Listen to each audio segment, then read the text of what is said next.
Ay mga idol, ay samahan po ninyo ako, papakita po sa inyo kung paano ako magluto ng pinakbet. Ayan po mga idol, arat na!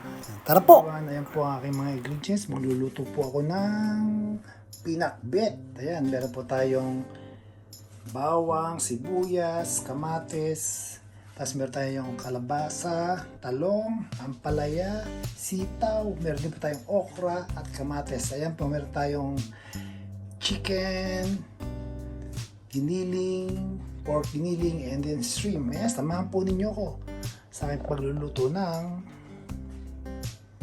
pinakbet. Siyempre, hindi mawawala dyan ng bagoong. Ayan, konti lang bagoong, hindi ako masyadong marami maglagay ng bagoong. Ayan po, nanonood po yung aking mga kaibigan sa TikTok. Nagluto po tayo ng bagoong. Ay, Charlene! Ayan po. Ay, samahan po ninyo ako. Gisa po tayo. Arat na. Gisa po tayo na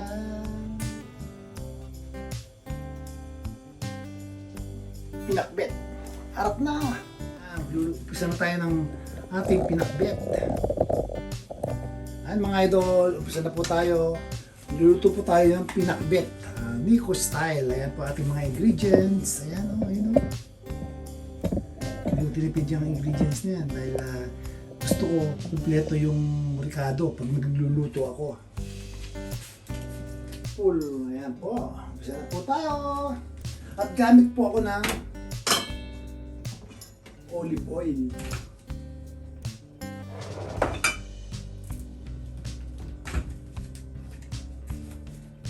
Ayan. Pag tama na init, lagay na natin ng mantika. Hi Evelyn.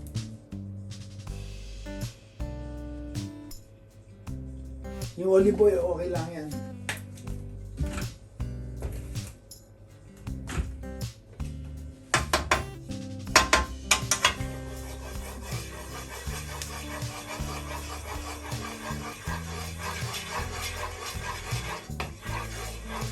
Yan, mainit na oh.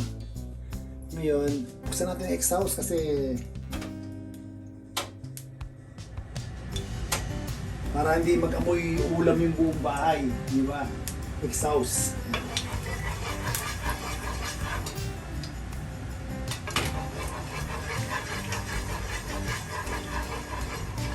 Unahin ko muna yung yung chicken. Ayan. Bawang. Ayan, bawang.